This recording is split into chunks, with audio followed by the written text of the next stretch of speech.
आप देख रहे हैं पब्लिक समाचार, पब्लिक के हक में। नमस्कार, मैं सोनाली पवार।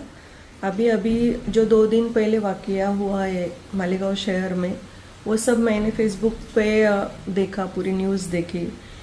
तो ठीक है, ज़मीन किसने लाटी, खाने वाले खा गए, बराबर। तो उनके ऊपर इंक्वायरी लगनी चाहिए, कोर्ट में जाके लड़ना चाहिए, सब कुछ बराबर है, राइट। क्योंकि वो जगह स्पोर्ट्स एकेडमी के लिए आरक्षित थी। और मेरा जब भी मैं नशे के बारे में बोलती हूँ तो बच्चों को खेलने के लिए ग्राउंड्स चाहिए। तो अगर ग्राउंड्स ही नहीं रहेंगे तो फिर बच्चे खेलेंगे कहाँ पे, और फिर वो डिप्रेशन में जाके ज़्यादा से ज़्यादा नशा कर रहे हैं। तो उससे रिलेटेड ये मुद्दा आता है। और ये ज़मीन का मामला जो हुआ है उसकी पूरी इंक्वायरी लगा के मैं आ रही हूँ मालेगांव। मुझे वो पूरा मामला और भी मैं डीपली पेपर्स मंगवा के उसको चेक कर रही हूँ। और दूसरी बात, वहाँ पे जो आंदोलन करने के लिए बैठे थे 2-2.5 घंटे तक वो बैठने के बाद उन्होंने ठीक है अपना मुद्दा लगा के रखा। और एक तरफ से उनका मुद्दा सही था, वो जगह स्पोर्ट्स के लिए चाहिए, आरक्षित थी, और उसको भूमाफिया ने लाट लिया, खा लिया। पर वो मांगते वक्त उन्होंने जिस तरह की लैंग्वेज यूज़ की, जो उनके भाषा थी, वो जो लेडीज़ थी, तो वो सुन के मुझे बहुत ही ख़राब और गुस्सा आया कि आप जो मांग रहे हो उसकी मुद्दे पे कायदे से बोलो। आपको एक समाज को टारगेट करने की क्या ज़रूरत थी? पहली बात तो ये आती है। और आप मुद्दा छोड़ के एक दूसरे समाज को टारगेट करके जो देश की राष्ट्रीय एकात्मता होती है उसको आपने भंग किया। और इस तरह का वाकया, शब्द जो उन्होंने ये किए, वो मुझे बहुत ख़राब लगा इन चीज़ों से।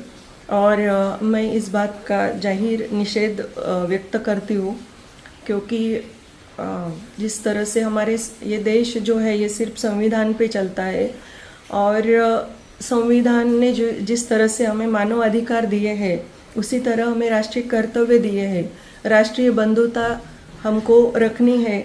और इस तरह के शब्दों से क्या होगा कि 2 समाज में दंगल होने लायक परिस्थिति निर्माण हो जाएगी, और इसका पूरा लोड आएगा पुलिस डिपार्टमेंट पे, लॉ एंड ऑर्डर्स पे।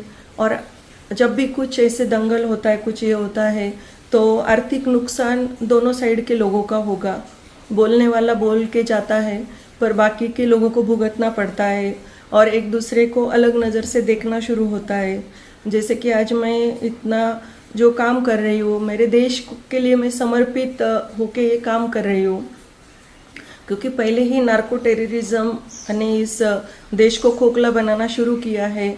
ऊपर से अगर हम जातिवादी में भांडते रहेंगे तो इससे हम आने वाले हमारे पूरे पीढ़ी बच्चों के ऊपर असर पड़ेगा, और ये हेल्दी वातावरण नहीं रहेगा।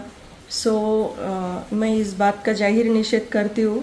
और इस मामले का जांच पुलिस ने कहाँ तक की है एफआईआर के बाद, उसकी भी मैं पूरी आने के बाद इंक्वायरी लेने वाली हूँ। और जो सबको बोलने का अधिकार है, मुझे भी है, अभिव्यक्ति स्वातंत्र्य है, पर जो हम बोलते हैं तो उससे किसी की डिग्निटी खराब नहीं होनी चाहिए, किसी को ठेस नहीं पहुंचानी चाहिए। तो करना है तो देश के लिए अच्छा काम करिए, समाज के लिए अच्छा काम करिए। और इस तरह से अगर भाषा यूज़ करेंगे और 2 साइड में इतना बड़ा तनाव बढ़ेगा तो बीच में संविधान को आना पड़ेगा।